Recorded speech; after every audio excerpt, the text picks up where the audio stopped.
पावसाळी अधिवेशन उद्यापासून सुरू होत आहे। 3 आठवड्याचं पूर्ण अधिवेशन या ठिकाणी प्रस्तावित केलेलं आहे आणि अधिवेशनाच्या माध्यमातून सर्वसामान्य नागरिकांचे प्रश्न सुटावेत या दृष्टीनं सकारात्मक चर्चा आणि त्याच्यावर सरकारच्या वतीनं योग्य उपाययोजना अशा पद्धतीचं नियोजन करणं हे सरकारी पक्ष म्हणून आम्ही त्याचा प्रयत्न करणार आहोत। खरं म्हणजे आजही आमच्या विरोधी पक्षांनी चहापानावर बंदी घातली किंवा चहापानावर बहिष्कार घातला। खरं तर ते चर्चेला आले असते तर काही गोष्टींवर चर्चा झाली असती, काही विचारविनिमय झाला असता, पण त्याऐवजी त्यांनी 6 पानाचं एक पत्र आम्हाला दिलं।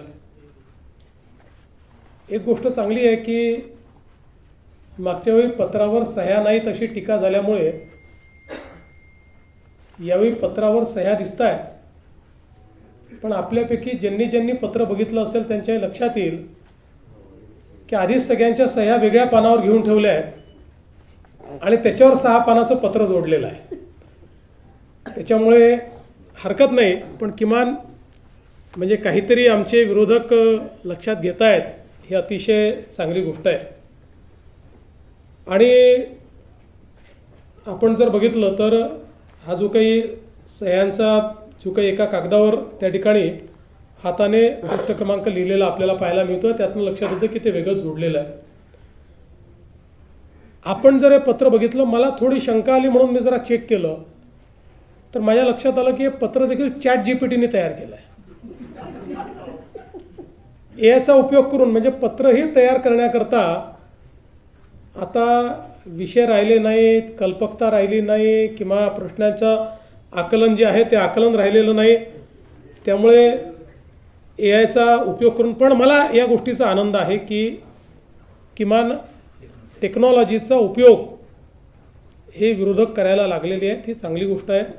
आपल्यापैकी प्रत्येकालाच तंत्रज्ञानाचा उपयोग केला पाहिजे। येणारा जमाना एआयचा असल्यामुळे येणारी आव्हानं लक्षात घेत विरोधकांनी आत्तापासून त्याचा उपयोग सुरू केला, त्याबद्दल मी त्यांचं अभिनंदन देखील या निमित्ताने करतो।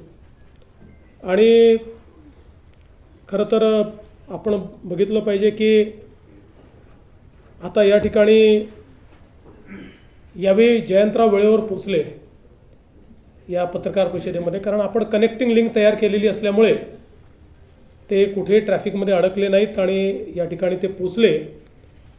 फक्त आता अल निनोला देखील आमच्याशी जोडण्याचा प्रयत्न त्यांचा चाललेला आहे। ही देखील अतिशय आनंदाची गोष्ट आहे की हे पण जर त्यांनी ChatGPTला विचारलं असतं तर अशा प्रकारचे स्टेटमेंट्स त्यांनी केले नसते। आणि आपल्याला कल्पना आहे की भास्करराव अलीकडच्या काळात खूप रागवतात। तुम्ही कालच बघितलं असेल की ते आपले मिलिंद नार्वेकर यांनी 2-4 वेळा हॉर्न वाजवल्यानंतर भास्कररावनी त्यांचंच ऑपरेशन तुडवा करून टाकलं। तर हरकत काही नाही। मला असं वाटतं की आता एकूणच या संपूर्ण पत्रकार परिषदेमध्ये कोणताही नवा विषय हा विरोधक मांडू शकलेले नाहीत। त्यांच्या पत्रातही म्हणजे एक तर पॅरेग्राफ असा आहे की मी तुम्हाला 2023 पासूनच्या प्रत्येक पत्रामध्ये तो पॅरेग्राफ तुम्हाला दाखवू शकतो। म्हणजे त्याचं ते काही बदलतच नाही, तसे तेच घटना टाकतात। ज्या घटनांवर चर्चाही झाली, कारवाई झाली तरी त्याच घटना टाकतात, कारण लोकांना अपेक्षित असे मुद्दे हे विरोधकांना अवगतच नाही आहेत। हा याच्या मागचा मोठा प्रश्न आहे। आता त्यांनी कर्जमाफीच्या संदर्भात देखील याच्यामध्ये सूतोवाच केलेला आहे। पहिल्यांदा तर मी स्पष्ट करू इच्छितो, समोर कुठल्याही निवडणुका नसताना आम्ही कर्जमाफी केली आहे। केवळ विधानसभाच नाही तर आम्ही स्थानिक स्वराज्य संस्थाच्या निवडणुका जिंकलेलो आहोत,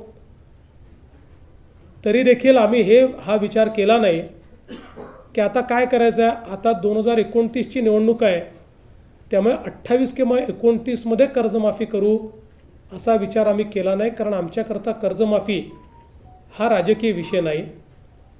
आमच्याकरता कर्जमाफी ही शेतकऱ्यांकरता एक आपल्याला आमचा शेतकरी जगला पाहिजे, आमच्या शेतकऱ्याला पुन्हा कर्ज घेण्याची शक्ती प्राप्त झाली पाहिजे, याकरताचं एक इन्स्ट्रुमेंट, एक उपकरण म्हणून आम्ही कर्जमाफीकडे पाहतो.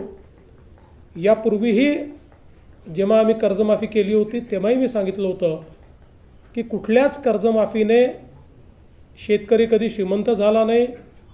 कर्जमाफी हा काही परमनंट उपाय पण नाही, पण परिस्थिती अनुरूप आपल्याला कर्जमाफी करावी लागते, कारण त्याशिवाय त्या कर्जाच्या नेटमध्ये पुन्हा आपल्याला शेतकऱ्यांना आणता येत नाही.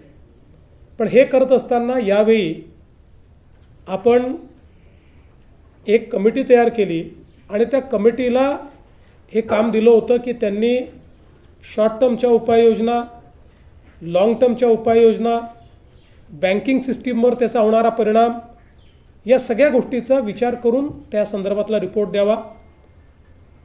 समितीच्या रिपोर्टच्या आधारावर काही निकष आपण यामध्ये टाकलेले आहेत, पण मला असं वाटतं की आज आपण जर विचार केला तर 36,585 कोटी रुपये आणि 56 लाख शेतकऱ्यांना या कर्जमाफीचा लाभ होणार आहे. आणि हा जो आकडा आहे आत्तापर्यंतच्या झालेल्या कर्जमाफींमधला सगळ्यात मोठा आकडा आहे. सर्वात जास्त बेनिफिशरीज आत्तापर्यंतच्या कर्जमाफीमधले या कर्जमाफीत असणार आहे.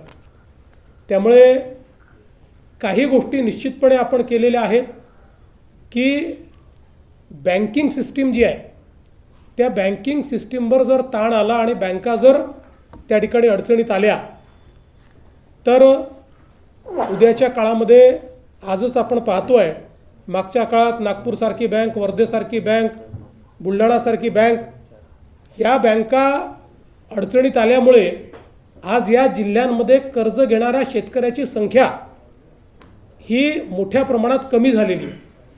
आणि म्हणून बँकाही कशा प्रकारे वाचवता येतील, पण कर्जमाफी बँकेकरता नाही, ती शेतकऱ्याकरता, अशा पद्धतीनं याचं स्ट्रक्चरिंग आम्ही केलेलं आहे.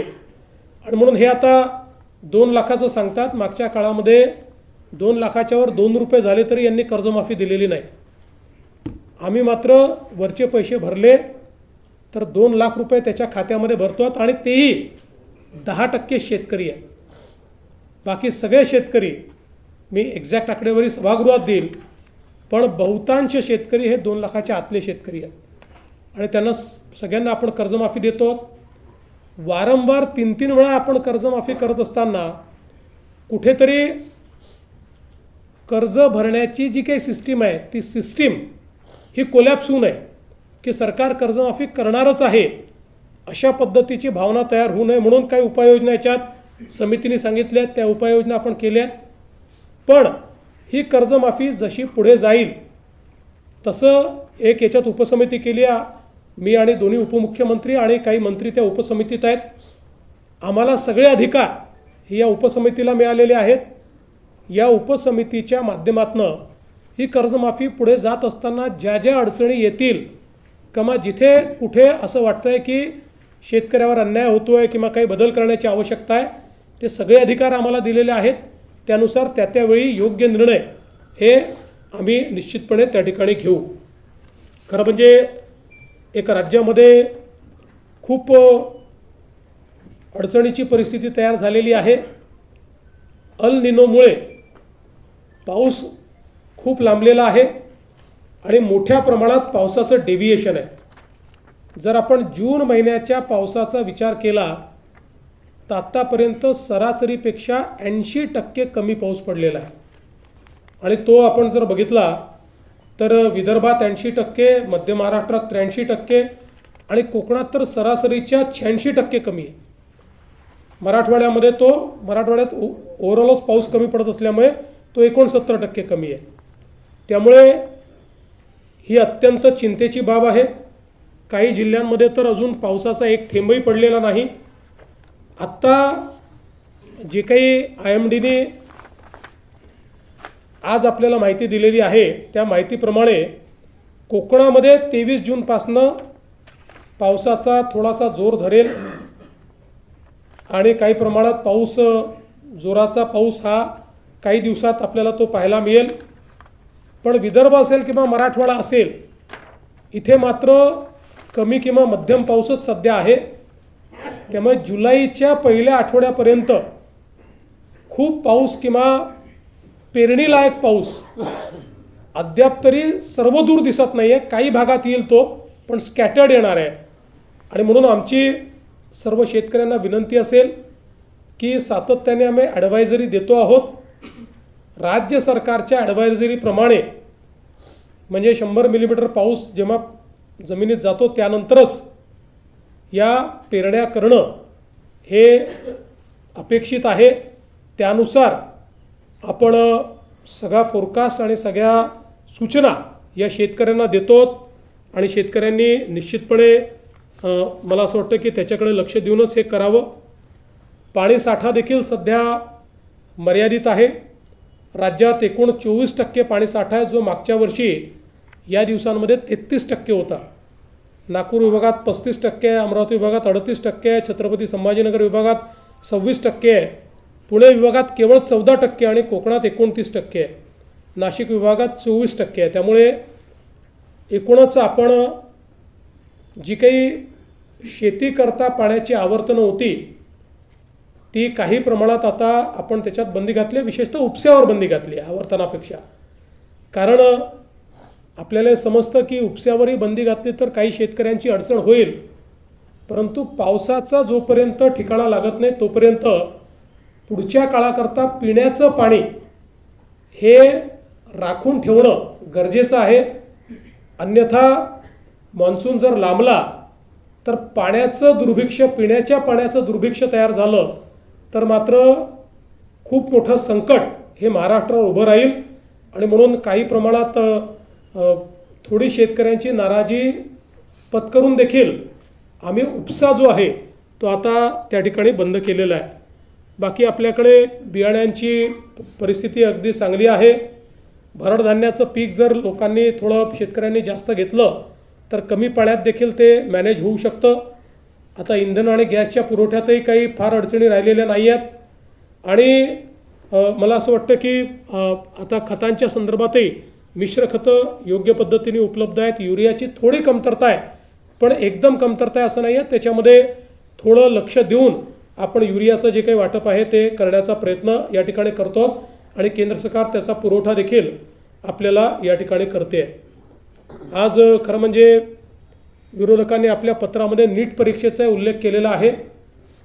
आज अतिशय नीट पद्धतीनं नीटची परीक्षा पार पडलेली आहे आणि राज्यातील 2 लाखापेक्षा जास्त विद्यार्थ्याने कुठलीही अडचण न येता नीटची परीक्षा ही त्या ठिकाणी दिलेली आहे. खरं म्हणजे आता राज्यामध्ये आपण अनेक सुधारणा केलेल्या आहेत. त्या संदर्भातली सगळी माहिती सभागृहामध्ये आपण वेगवेगळ्या चर्चांच्या माध्यमातून देऊ. केंद्रामध्येही NDAच्या सरकारला 12 वर्ष पूर्ण झाली आहेत आणि त्याही संदर्भात महाराष्ट्राला मोठ्या प्रमाणात मोदीजींच्या सरकारची जी मदत मिळाली त्याबद्दल त्यांचे आभार आम्ही मानतो. त्याची माहिती सभागृहाच्या माध्यमातून देण्याचा प्रयत्न आम्ही करू. मला असं वाटतं की एकूणच जर आपण या सभागृहाचा विचार केला तर 10 विधेयकं या अधिवेशनामध्ये मान्यतेकरता येणार आहेत. आणि त्यातलं सगळ्यात महत्त्वाचं मी समजतो असं विधेयक म्हणजे महिला शेतकऱ्यांना कायदेशीर दर्जा देण्याचं विधेयक आहे. आज आपण ज्यावेळेस सर्वे करतो त्यावेळेस लक्षात येतं शेती क्षेत्रामध्ये सर्वाधिक काम करणाऱ्या महिला आहेत, पण महिलांना शेतकऱ्याचा दर्जा नाही किंवा त्यांच्या नावाने शेती नसल्यामुळे त्यांना शेतकरी समजलं जात नाही. आणि म्हणून स्वामीनाथन यांनी या संदर्भात सुधारणा सुचवल्या होत्या. स्वामीनाथन यांच्याच कन्या ज्या आहेत सौम्या स्वामीनाथन यांनी या संदर्भात, आपल्याला कल्पना असेल की आपल्या महिला शेतकरी वर्षाच्या निमित्ताने आपल्याकडे एक जॉईंट सेशन आपण घेतलं होतं आणि त्यावेळी त्यांनी या संदर्भातलं एक प्रेझेंटेशन करून महिला शेतकरी या संदर्भातला दर्जा देणारं विधेयक जर आणलं तर त्याचा महिला शेतकऱ्यांना कसा फायदा होईल याचं प्रेझेंटेशन केलं होतं. त्यानुसार आता आपण हा निर्णय केला आहे आणि याच अधिवेशनामध्ये आपण महिला शेतकऱ्यांना कायदेशीर दर्जा देऊन त्या शेतकरी असल्याचा दाखला हा त्यांना देणार आहोत. या व्यतिरिक्त अनेक विधेयकं याच्यामध्ये आहेत आणि मला असं वाटतं की काही एक फक्त विधेयक मागचं पेंडिंग विधेयक आहे विधान परिषदेत, बाकी नवीन विधेयकं या ठिकाणी येणार आहेत. आणि निश्चित मी पुन्हा एकदा सांगतो, आमचा प्रयत्न हा संवादाचाच आहे. विरोधकांनी संवाद ठेवला तर आम्ही चर्चेतनं सगळ्या गोष्टींची उत्तरं द्यायला तयार आहोत.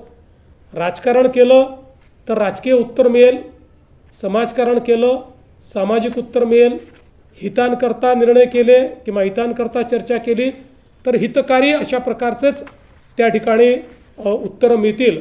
हा विश्वास मी या निमित्ताने आमच्या विरोधकांना देतो आणि मला विश्वास आहे की 3 आठवडे हे जे अधिवेशन चालणार आहे यामध्ये सामान्याच्या हितांचा विचार हा मी निश्चितपणे करू. मी पुन्हा एकदा आपल्या सर्वांचे आभार मानतो आणि माननीय उपमुख्यमंत्री एकनाथराव शिंदेजी यांना विनंती करतो की त्यांनी आपल्याला या ठिकाणी संबोधित करावे.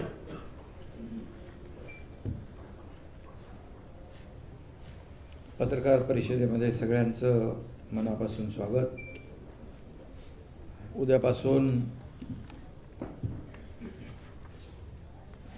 अधिवेशन, पावसाळी अधिवेशन सुरू होते आणि आज आंतरराष्ट्रीय योग दिनाच्या देखील आपल्याला सगळ्यांना शुभेच्छा.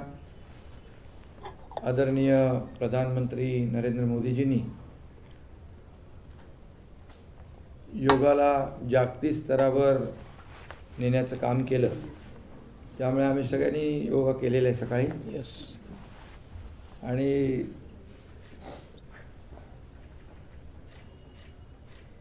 विरोधकांना काही आता त्या पत्रकार परिषदेमध्ये पाहिलं आपण की फार अगदी बिनबुडाचे आरोप दरवेळेप्रमाणे करतात, तसे केलेले आहेत. त्यांची जळजळ मळमळ आम्ही समजू शकतो, पण त्यांनी पण योग करावा आणि चांगलं फिट राहावं. खरं म्हणजे त्यांचा बहिष्कार कायम आहे. म्हणजे तिकडे एकतर एवढं युद्ध चालू आहे इराण आणि अमेरिकेचं, त्यांनी देखील सीज फायर केलं, पण ह्यांचं काय बहिष्कार संपत नाही. तर खरं म्हणजे त्यांना आमचा दिवसा आवडत नाही चहा, पण लपून छपून रात्रीचे भेटतात काही लोक. त्यांच्याकडून एक मेसेज आला होता, पेय बदलून बघा.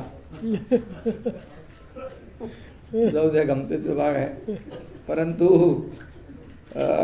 माझं त्यांना एवढंच सांगणं आहे की अधिवेशन जे असतं हे राज्यातले प्रश्न सोडवण्यासाठी आणि राज्यातल्या प्रश्नांना न्याय देण्यासाठी. परंतु विरोधी पक्षाने नेहमीच बहिष्काराचं जे काही हत्यार कायम ठेवलेलं आहे आणि त्यामुळे ठीक आहे, मुख्यमंत्री महोदयांनी सांगितलेलं आहे की आमची सगळ्या प्रश्नांची उत्तरं द्यायची आमची तयारी आहे. सभागृहामध्ये आज अनेक विषय आहेत. दुष्काळ आता पाऊस आपला अल निनोमुळे पुढे गेला आहे, त्याच्यावरचं नियोजन आहे, त्याच्या बाबतीत सूचना असतील. पुढच्या शेतकऱ्यांच्या बाबतीत काही प्रश्न असतील त्यांनी मांडावे आणि त्याला न्याय मिळवून घेण्याचं काम सरकारकडून विरोधी पक्षाने केलं पाहिजे. मुख्यमंत्री महोदयांनी शेतकऱ्यांच्या बाबतीमध्ये अगदी आकडेवारी सहित सगळे आकडे इथे दिलेले आहेत. मी आपल्याला सांगू इच्छितो की आमच्या महायुती सरकारच्या काळात आतापर्यंतच्या इतिहासामध्ये शेतकऱ्यांना जेवढी मदत कधी झाली नाही तेवढी मदत शेतकऱ्यांना झालेली आहे. त्याचे आकडे माझ्याकडे आहेत. आकडे मगाशी देखील मुख्यमंत्री महोदयांनी 36,000 कोटीची जी आपली कर्जमाफी आहे ती देखील आहे. 2022मध्ये 15,000 कोटी रुपये त्यांना दिले आपण. त्याचबरोबर महाविकास आघाडीने जी कर्जमाफी केली होती त्याचे जे नियमित कर्जफेड करणाऱ्या लोकांचे 50,000 रुपये ते त्यांनी दिले नाहीत, ते आम्ही दिले 2023मध्ये. त्यामुळे शेतकऱ्यांना मदत करताना कधीही महायुतीने हात आखडता घेतला नाही. आमच्या काळात शेतकऱ्यांना NDRFच्या दुप्पट मदत दिली, 2 हेक्टरची लिमिट 3 हेक्टर केली, अगदी गोगलगाईने केलेलं नुकसान देखील भरून दिलं, सततच्या पावसामुळे होणारं नुकसान ते देखील दिलं. या सगळ्या गोष्टी ज्या आहेत विरोधकांना माहीत आहेत, विरोधी पक्षाला माहीत आहेत, तरीसुद्धा नेहमी ते बिनबुडाचे आरोप करत असतात. आज मगाशी देखील मुख्यमंत्री म्हणाले की निवडणुका आहेत का आता, तर नाही आहेत. परंतु जे आम्ही घोषणा केली शेतकऱ्यांना कर्जमाफीची, ती आम्ही दिलेला शब्द पाळणारे आहोत. आम्ही आमची भूमिका अतिशय शेतकऱ्यांच्याबद्दल उदार भूमिका आहे. शेतकरी हा आपला मायबाप आहे. आम्ही नेहमी म्हणतो आमच्या तिजोरीवर, राज्याच्या तिजोरीवर, सरकारच्या तिजोरीवर पहिला अधिकार कुणाचा असेल तर बळीराजाचा असेल. आणि म्हणून बळीराजाला कधीही वाऱ्यावर न सोडण्याचं काम महायुती सरकारने केलेलं आहे. आणि त्यामुळे त्यांनी समोर चर्चा करावी, त्यांनी किती पैसे दिले, आम्ही किती दिले, कारण आम्ही देणारे आहोत, घेणारे नाही. आणि त्यामुळे हे वारंवार आम्ही दाखवलेलं आहे. आणि म्हणूनच मी आपल्याला सांगतो की आता शेतकरी जो अल निनोमुळे आता संकटात आहे, त्याला आपण मदत केली पाहिजे. मग सत्ताधारी पक्ष असू दे, विरोधी पक्ष असू दे, सगळ्यांनी एकत्र येऊन या ठिकाणी शेतकऱ्यांच्या प्रश्नावर आपण चर्चा केली पाहिजे. शेतकऱ्यांना न्याय मिळाला पाहिजे.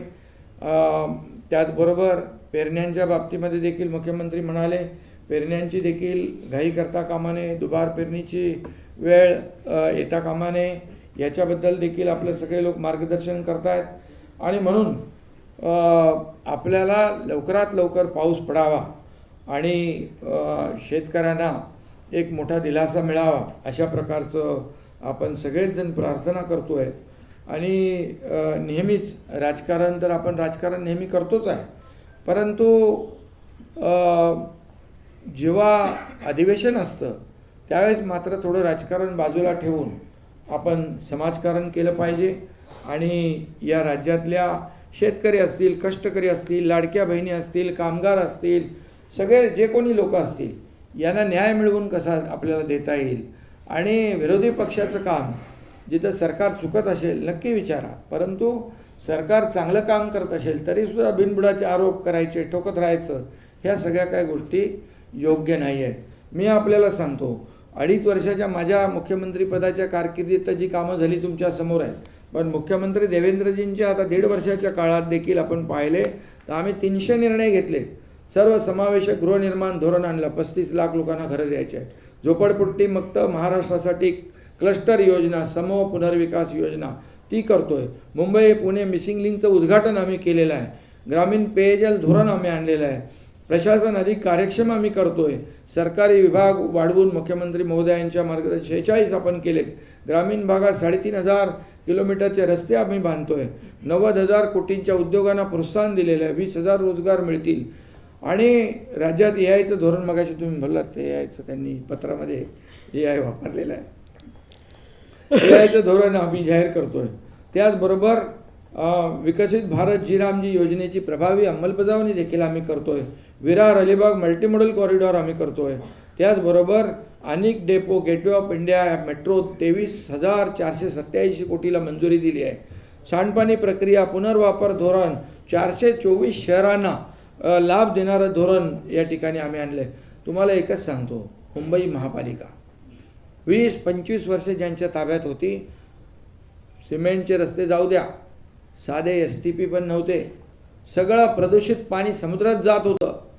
आम्ही जेव्हा महायुती पुन्हा सरकारमध्ये आलो 22ला, आम्ही दोघांनी निर्णय घेतला आणि सिवरेज ट्रीटमेंट प्लॅनला मंजुरी दिली. 7 ट्रीटमेंट प्लॅनला 24,000 कोटी. आणि आता ते वर्षभरामध्ये कंप्लीट होतील. म्हणजे समुद्रात होणारं इतके वर्षाचं प्रदूषण देखील कमी होईल. म्हणजे एक उदाहरण दिलं तुम्हाला मी.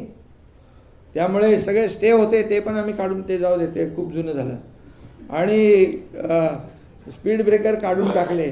महाविकास आघाडीचा पाय कशावर होता तर ब्रेकवर होता, आमचा कशावर ॲक्सिलेटरवर आहे. आणि म्हणून हा फरक आहे महायुती आणि हा.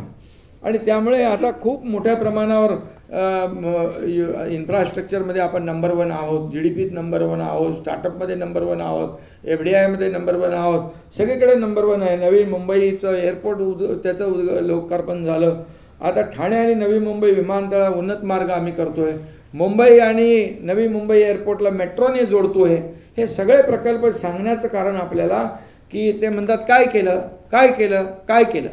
अरे काय केलं ते हे बघा ना, डोळे उघडा, डोळे बघा नीट. आणि त्यामुळे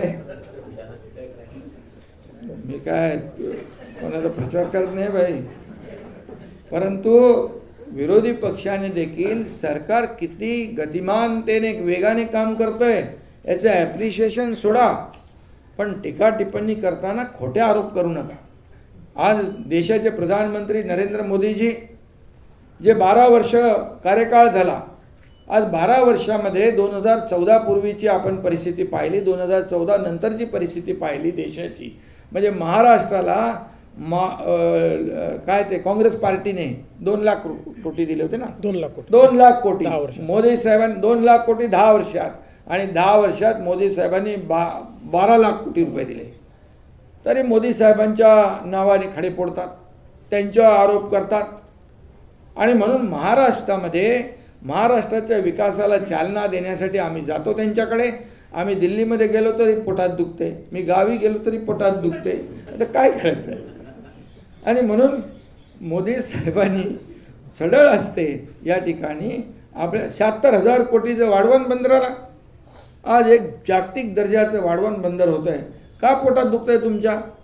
अरे बाबा, हे महाराष्ट्र पुढे जातोय, महाराष्ट्र पुढे वेगाने पुढे जातोय, त्याच्यामध्ये सामील व्हा. आणि म्हणून मी आपल्याला एवढंच सांगतो की किती आरोप केले, किती काही केलं तरी सुद्धा महायुतीने जे काम केलेलं आहे, पूर्वी जेव्हा देवेंद्रजी मुख्यमंत्री होते त्यांनी सुरू केलेल्या योजना, जलयुक्त शिवार योजनेसारखा महत्त्वाकांक्षी प्रकल्प, मराठवाडा वॉटर ग्रीड बंद करून टाकला, स्टे मारून टाकला, त्याच्यावर बंद केला. हे काय तर याच्यामध्ये भ्रष्टाचार झालेला आहे. चौकशी केली, 1 रुपयाचा भ्रष्टाचार नाही, पण त्यांनी चांगली योजना बंद केली. मग ते आम्ही पुन्हा सुरू केली 2022मध्ये, आणि 2022मध्ये सगळ्या योजना पुढं केल्या. 2022ला सरकार बदललं नसतं ते महाराष्ट्र 20-25 वर्ष मागं गेला असतं. आणि म्हणजे वस्तुस्थिती आहे, तुम्हीही बघताय, कोस्टल रोड बघताय. आता मगाशी तुम्ही बोलले नाही ते काय कोण आले आपले जयंत पाटील, जयंतरावांना. आम्ही विरोधी पक्षाला पण ते मोकळा ठेवलाय, फटाफट या म्हणून, लवकर या. आणि म्हणून Atal Setu, coastal road, missing link, समृद्धी महामार्ग, किती प्रकल्प आम्ही केले. आज देवेंद्रजी गेले होते तिकडे दावोसमध्ये, किती आणले हो? 15 लाख, किती 16 लाख कोटी. मी गेलो तेव्हा सुरुवातच होती. मला वाटलं रे बाबा कोण करतील की नाही, आता नवीन सरकार आले. तरी सुद्धा त्यावेळी देखील 7 लाख कोटी रुपयाचं MOU साईन झालं. नुसतं MOU नाही, त्याचं एक्झिक्युशन झालं, त्याचं कन्व्हर्जन झालं, त्याची अंमलबजावणी झाली. नुसते आम्ही कागदावर नाही. आज बघा, सिंगल विंडो क्लिअरन्स. काय येतात उद्योग एवढे मोठ्या प्रमाणावर? का विरोधी पक्ष जे खोटे नाटे आरोप करतो, जर आम्ही काम केलं नसतं तर हे आले असते का?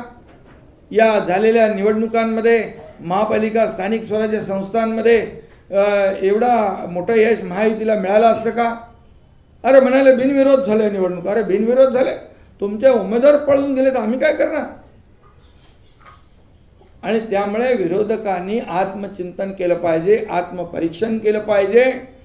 का या सगळ्या गोष्टी विकासाला आपण प्राधान्य दिलेलं आम्ही खुर्चीला प्राधान्य दिलं नाही. आमचा अजेंडा विकासाचा अजेंडा आहे. लाडक्या बहिणींमध्ये त्या लाडक्या बहिणींचे म्हणाले योजना बंद केल्या. अरे बाबा, तसं होऊ शकत नाही. लाडक्या बहिणींची योजना कधी बंद होणार नाही. पण ज्या लाडक्या बहिणींच्या नावावर पुरुषांनी पैसे घेतलेत, मग त्यांना पुरुषांचे चालू ठेवायचे का पैसे? अरे कुठंतरी बघा ना तुम्ही.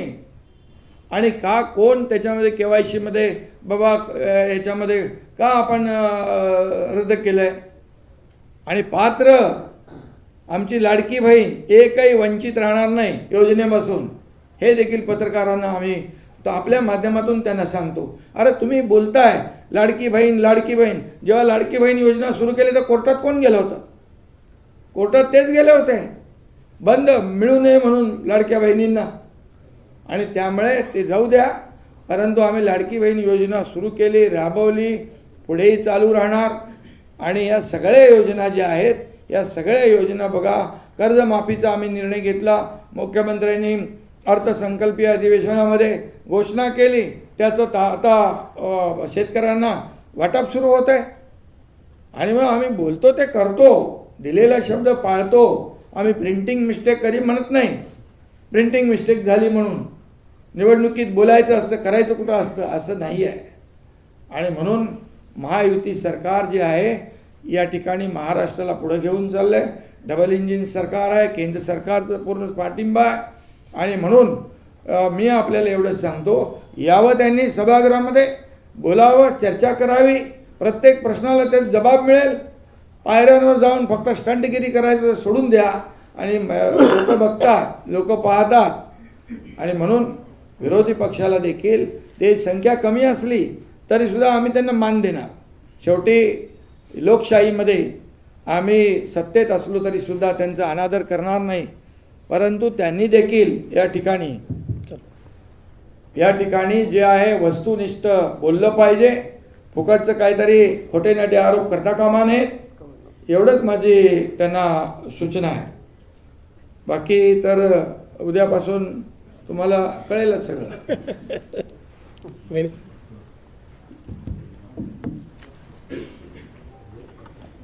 नमस्कार. आदरणीय मुख्यमंत्री साहेब, उपमुख्यमंत्री साहेब, आजच्या या पत्रकार परिषदेसाठी उपस्थित सर्वच आपण पत्रकार बंधू भगिनींनो आणि माध्यम प्रतिनिधींचे सर्वांचेच मी मनापासून स्वागत करते. तसेच आपल्याला आजच्या जागतिक योग दिनाच्या शुभेच्छा देते. उद्या पण महाराष्ट्र विधिमंडळाचा पावसाळी अधिवेशनाला प्रारंभ होत आहे. या अधिवेशनाच्या पूर्वसंध्येला या पत्रकार परिषदेच्या आयोजन केलेलं आहे आणि आपण सर्वजण उपस्थित आहात, त्याबद्दल सर्वांचे धन्यवादही मानते. आपल्या लोकशाही व्यवस्थेमध्ये विधिमंडळ हे जनतेच्या अपेक्षा, प्रश्न आणि आकांक्षा मांडण्याचं सर्वोच्च व्यासपीठ आहे असं माझं मत आहे. आणि या अधिवेशनामध्ये जनहिताचे विषय, विकास कार्य आणि राज्याच्या प्रगतीशी संबंधित महत्त्वाच्या मुद्द्यावर सखोल चर्चा नक्कीच होईल. अधिवेशनाच्या या पूर्वसंध्येला आयोजित चहापान कार्यक्रम ही राज्यातली खरंतर जुनी आणि सकारात्मक परंपरा आहे. हा कार्यक्रम केवळ औपचारिकता नसून सत्ताधारी आणि विरोधी पक्षांमधील संवादाचं प्रभावी माध्यम आहे. मतांमध्ये विविधता असू शकते, पण लोकशाहीमध्ये संवाद अत्यंत महत्त्वाचा असतो. जनतेच्या हितासाठी विधायक चर्चा आणि सकारात्मक सहकार्य हे आवश्यक असतं. आणि आपल्याला माहितीच आहे की विरोधकांनी नेहमीप्रमाणे चहापानावर बहिष्कार घातलेला आहे. मात्र मी जास्त याच्यावर बोलू इच्छित नाही, कारण मुख्यमंत्री साहेबांनी सर्व सांगितलेलं आहे. पण माझं मत आहे की संवादाने प्रश्न सुटतात आणि यावर माझा विश्वास आहे. राज्य सरकार विरोधकांच्या प्रत्येक विधायक सूचनांचं नेहमीच स्वागत करत आलेलं आहे. जनतेच्या प्रश्नावर चर्चा करून मार्ग काढण्याची आमची नेहमीच भूमिका राहिलेली आहे. आणि राज्याच्या विकासासाठी शेतकरी, कामगार, महिला, युवक, उद्योग, शिक्षण, आरोग्य आणि पायाभूत सुविधांशी संबंधित विषयांवरती सरकार अधिवेशनामध्ये नेहमीच सकारात्मक भूमिका मांडत आली आणि मांडेल. यंदाच्या या अल निनोच्या प्रभावामुळे राज्यामध्ये अपेक्षित प्रमाणामध्ये पाऊस अद्याप सुरू झालेलाच नाही. अजूनही मान्सूनचा प्रभाव आपल्या हवा तसा नाहीच आहे. अशा परिस्थितीमध्ये शेतकऱ्यांच्या घाईगडबडीत पेरणी करण्याचं टाळावं. भारतीय हवामान विभागाच्या म्हणजेच IMD अधिकृत अंदाज घेऊनच पेरणीबाबत निर्णय घ्यावा असं आमचं सगळ्यांचंच मत आहे. आपल्याला माहिती आहे की प्रधानमंत्री किसान सन्मान निधी योजनेचा 23वा हप्ता आदरणीय पंतप्रधान नरेंद्र मोदी साहेबांच्या हस्ते 2च दिवसांपूर्वी ऑनलाईन पद्धतीने वितरित करण्यात आला। या हप्त्याअंतर्गत महाराष्ट्रातील सुमारे 51 लाख शेतकरी कुटुंबांचा त्यांच्या खात्यात एकूण 1,817 कोटींची रक्कम थेट जमा करण्यात आलेली आहे। सध्याच्या मान्सून आगमनाला उशीर होत असल्याच्या पार्श्वभूमीवर बळीराजाला यामुळे नक्कीच धीर, आधार आणि दिलासा देणारी ही बाब आहे। हे पावसाळी अधिवेशन जनतेच्या अपेक्षांना न्याय देणारं, विकासाला गती देणारं आणि राज्यहितांचे निर्णय घेणारं ठरेल असा माझा विश्वास आहे। महाराष्ट्रातील सर्वांगीण विकासासाठी महायुती सरकार नेहमीच कटिबद्ध आहे। जनतेचे प्रश्न सभागृहात मांडले जातील, त्यावर सगळ्यांकडूनच प्रभावी उत्तरं दिली जातील असा मला विश्वास आहे। आणि बाकी सगळ्याच घटकांवर आदरणीय मुख्यमंत्री साहेबांनी, उपमुख्यमंत्री साहेबांनी प्रकाश टाकलेलाच आहे। युनोने हे वर्ष आंतरराष्ट्रीय महिला शेतकरी वर्ष म्हणून जाहीर केलं आहे आणि महिला शेतकऱ्यांना त्यांचे हक्क आणि सन्मान मिळवून देण्यासाठी राज्य शासन कटिबद्ध आहे। यांच्या या समीकरणासाठी व अधिवेशनात विधेयक सादर केलं जाणार आहे आणि हे अधिवेशन अतिशय सकारात्मक रीतीने पार पडेल असा माझा विश्वास आहे। धन्यवाद। सीएम साहब, विपक्ष के नेताओं का आरोप है, खासकर भास्कर जाधव का, कि जो कॉन्ट्रैक्टर है उनका जो बिल का पेमेंट किया जाता है उसका 56% कमीशन लिया जाता है। मन का देखिए, भास्कर जाधव जी के पास कौन पहुंचा मुझे पता नहीं, हमारे पास तो ऐसी कोई शिकायत आई नहीं है। कोणीही अशा प्रकारची तक्रार केली तर त्याच्यावर कारवाई होईल। पण मला असं वाटतं अलीकडच्या काळामध्ये भास्कर जाधवांचा जो भास आहे तो वाढलेला आहे। त्यांना वेगवेगळे भास व्हायला लागलेले आहेत, त्यातनं कदाचित हा भास त्यांना झालेला असेल। हे सरकार इतकं ट्रान्सपरंट आहे की कोणाला मंत्रालयात यावंच लागत नाही, थेट खात्यामध्ये पैसे जमा होतात। आणि आता तर आम्ही PWD विभागामध्ये अशी व्यवस्था उभी केलेली आहे की एका विविक्षित रकमेपर्यंत तर त्यांना इमिजिएटली ते पैसे त्या ठिकाणी मिळतात, किंवा त्यांना आता चेक डिस्काउंटिंगची देखील व्यवस्था आम्ही केलेली आहे। आणि काही अजूनही व्यवस्था ज्या आहेत या ऑनलाईन करण्याचा आमचा प्रयत्न आहे। ट्रान्सपरंटली काम चाललेलं आहे। हवेत तीर मारायचे, वाटेल ते आरोप करायचे यांनी जनतेचा विश्वास मिळत नाही। आम्हीही विरोधी पक्षात होतो, पुरावे देऊन आरोप केले, केलेला आरोप कधी परत घेतला नाही। धानाच्या बोनसचा प्रश्न अजूनही प्रलंबित आहे। त्या संदर्भात यापूर्वी सांगितलेलं आहे, हेच सरकार आहे की ज्या सरकारने वारंवार धानाला बोनस दिलाय। यापूर्वीच्या सरकारने धानाला बोनस दिलेला नाही। त्यामुळे या संदर्भात राज्य सरकारने सांगितलं आहे योग्य वेळी योग्य निर्णय आम्ही करू। 81 लाख लाडक्या बहिणींना पैसे मिळत नाहीये असा आरोप यावेळेस केला गेला। 81 लाख महिलांना पैसे मिळत याही संदर्भात मी वारंवार स्पष्ट केलेलं आहे की अनेक वेळा संधी देऊन ज्यांनी KYC केलं नाही याचा अर्थ कुठल्या तरी एका नियमात ते बसत नाहीये। जसं आमच्या लक्षात आलं की 10 लाख लाभार्थी असे आहेत की जे इन्कम टॅक्सच्या लिमिटच्या बाहेर आहेत, 2.5 लाखाच्या वर ज्यांचं त्या ठिकाणी उत्पन्न आहे। आपण काही अटी शर्ती ठेवून ही योजना लावली होती, ज्यात 2.5 लाखाच्या आत उत्पन्न पाहिजे, एका घरामध्ये 2च महिलांना हे घेता येईल, अशा ज्या अटी शर्ती आपण लावल्या होत्या। आता आपण सगळा डेटा कलेक्ट करतो आहोत। तो डेटा कलेक्ट केल्यानंतर जसं इन्कम टॅक्स विभागाचा डेटा आला तर त्यात आपल्याला लक्षात आलं की कोण कोण इन्कम टॅक्स पेई आहे पण तरी लाडकी बहीण घेतली आहे। RTOचा डेटा घेतला तर लक्षात आलं कोणाकडे 4 व्हीलर आहे पण तरीही त्या ठिकाणी त्यांनी बेनिफिट घेतलेला आहे। रेशन कार्डाचा डेटा घेतला तर लक्षात आलं की एकेका घरामध्ये 6-6, 7-7 लोकांनी समजा घेतलं असेल तर 2चा नियम आहे। त्यामुळे शेवटी एखादी योजना आपण सुरू करतो, त्याचे जे निकष असतात त्या निकषाप्रमाणे योजना चालली आहे की नाही हे CAG त्याचं ऑडिट करतात। आणि ऑडिटमध्ये जर निकषाच्या बाहेर ती योजना चालली असेल तर राज्य सरकारवर ताशेरे येतात. आणि म्हणून सुरुवातीला आपण योजना सेल्फ सर्टिफिकेशनवर केली होती. तुम्ही जे सांगाल ते सत्य मानून योजना दिली जाईल. पण शेवटी सत्ययुग नसल्यामुळे काही पुरुषांनी आम्ही स्त्री आहोत असं सांगून काही भाऊ लाडक्या बहिणी झाले, तर त्यांचं आम्हाला बंद करावं लागलं. असंच ज्या निकषांच्या पलीकडे ज्या ज्या लोकांनी लाभ घेतला होता त्या लोकांचं त्या ठिकाणी KYC त्यांनी केलं नाही, किंवा KYC केलं पण नंतर लक्षात आलं की हे त्या डेटाबेसमध्ये देखील उपलब्ध आहेत, अशांचंच बंद झालं आहे. जे नियमात आहेत, KYC केलं आणि नियमात आहेत, एकही हप्ता त्यांचा थकवलेला नाही. दर महिन्याला नियमित आपण त्यांना पैसे देतो आहोत. सीएम साहेब, मुख्यमंत्री साहेब, ऑपरेशन टायगर संदर्भात प्रश्न आहे. कर्जमाफी सरकार जाहीर केली, पण विरोधकांचा असा आरोप आहे की अटी शर्तीमध्ये ही कर्जमाफी अडकलेली आहे आणि सरकारने शेतकऱ्यांचा सातबारा कोरा करायला पाहिजे. नंबर 1. नंबर 2, मुंबईची जी जीवनवाहिनी आहे बस बेस्टची संपूर्ण ठप्प झालेली आहे आणि मेस्मा कायदा लागू केला असं जाहीर केले, पण अद्यापपर्यंत काहीच नाही. पहिल्यांदा तर सांगतो, विरोधकांना बोलायचा अधिकार नाही. त्यांनी 2 कर्जमाफी केल्या. 2. एक UPAच्या काळात 2009 साली आणि दुसरी 2020 साली. या दोन्ही कर्जमाफीत सांगितलं होतं की 7/12 कोरा.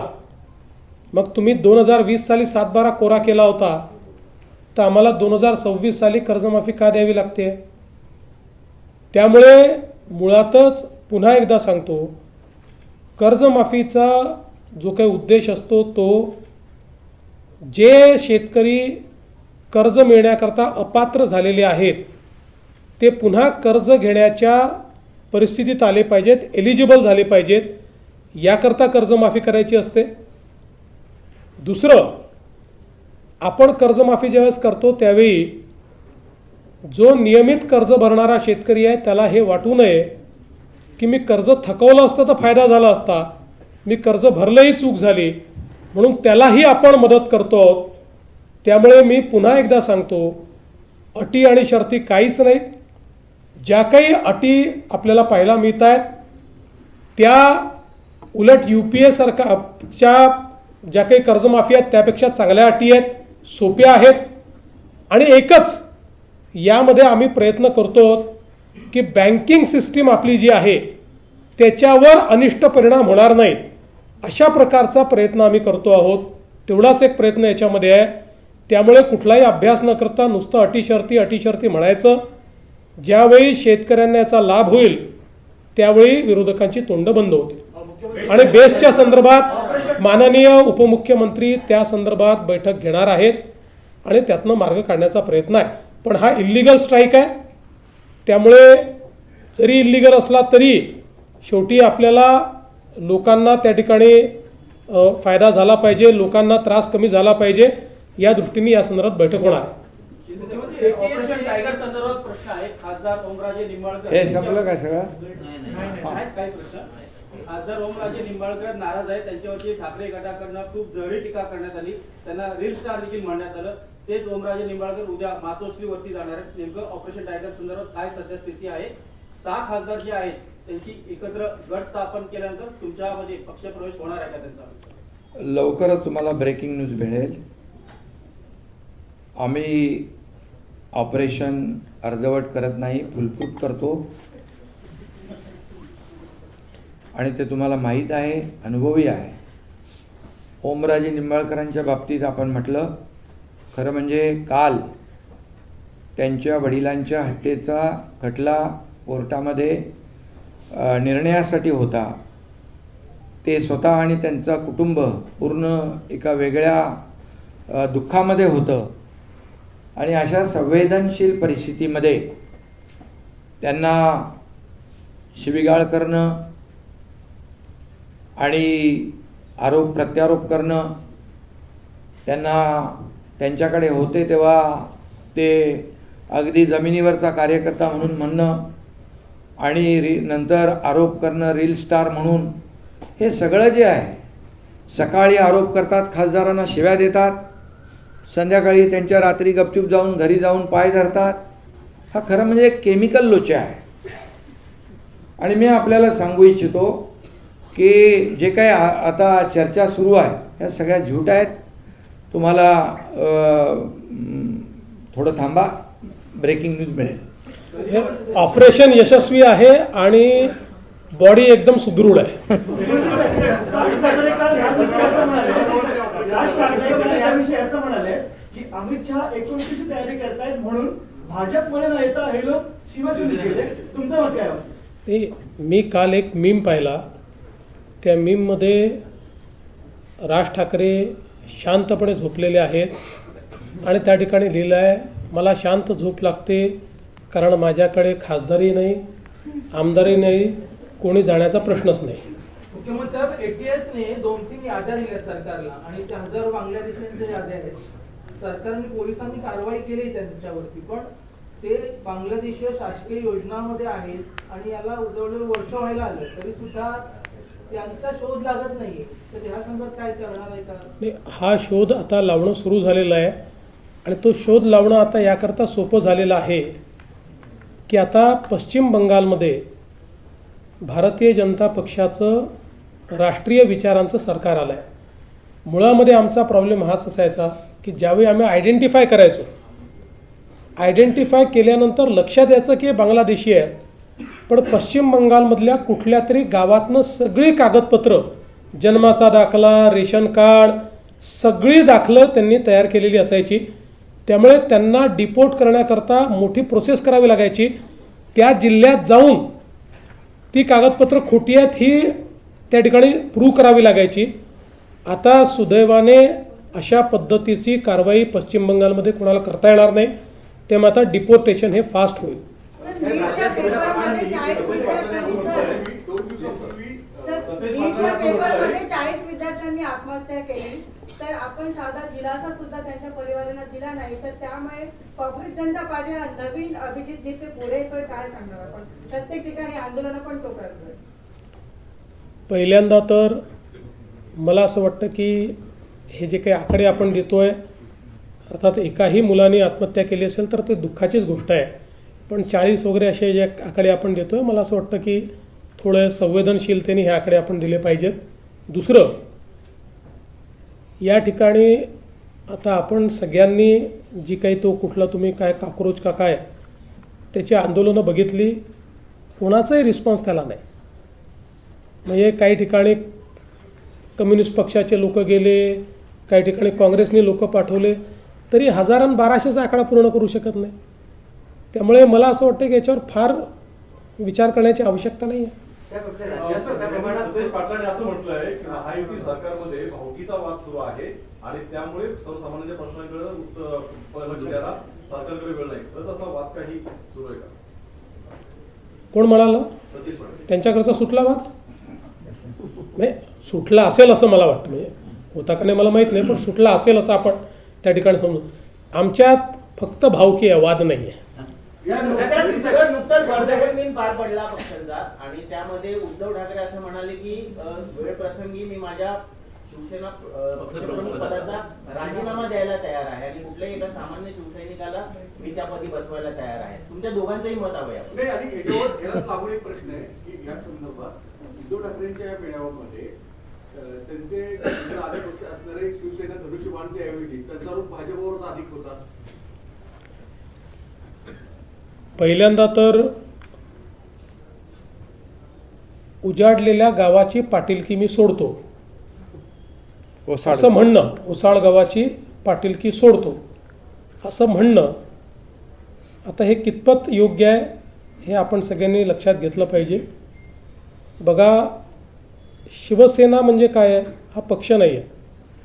हा शिवसेना प्रमुख बाळासाहेब ठाकरेंचा विचार आहे आणि तो संपत्तीचा वारसा नाही आहे, तो विचारांचा वारसा आहे.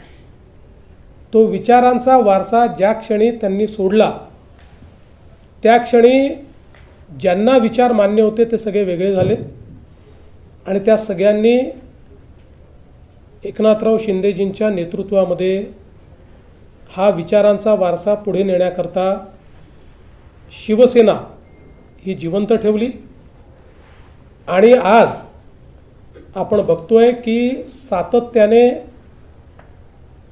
हा विचार मांडणारे जे कार्यकर्ते आहेत, लोकप्रतिनिधी आहेत, ते विश्वासाने सगळे एकनाथराव शिंदेजींच्या नेतृत्वात एकत्रित येत आहेत. त्यामुळे मला असं वाटतं की ज्यावेळी आत्मचिंतन करण्याची आवश्यकता होती त्यावेळी माननीय उद्धवजींनी आत्मचिंतन केलं नाही.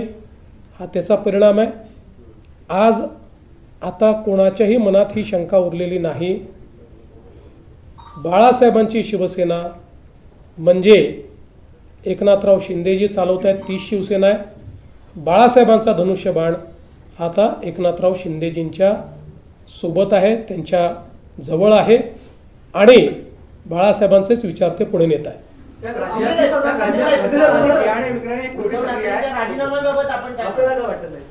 सांगितलं ना, आता काय अजून सांगायचं. अरे ही वेळ का आली, आता राहिलंच नाही कोणतं, राजीनामा देणार नाही तर काय करणार. राज्यात खतं आणि बियाणे बोगस विकणारी एक टोळी सक्रिय आहे आणि अशा घटनाही समोर येतात. यावर आपण नको का सांगे काही कायदे? नाही, सगळ्यांवर कारवाई चाललेली आहे. मला असं वाटतं की यावर्षी जेवढी कारवाई झाली ही अभूतपूर्व आहे. कारण आम्ही 1 महिन्यापासून या सगळ्या विषयांवर अतिशय कडक कारवाई सुरू केली होती.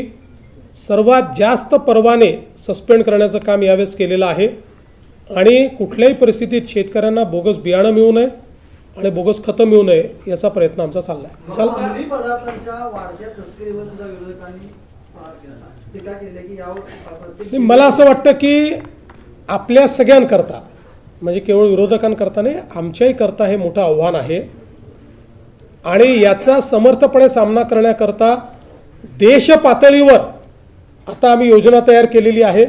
आणि म्हणून तुम्ही बघा, गेल्या 2 वर्षामध्ये अंमली पदार्थांवर जेवढ्या मोठ्या प्रमाणात कारवाई झाली ही देशाच्या इतिहासात यापूर्वी झाली नाही. आणि आता देशाच्या गृहमंत्र्यांनी सांगितलं आहे की माओवाद हा आम्ही संपवला. आता हे जे काही अंमली पदार्थ आहेत याच्या विरुद्धची लढाई आम्ही इंटेन्सिफाय करू. चला, धन्यवाद.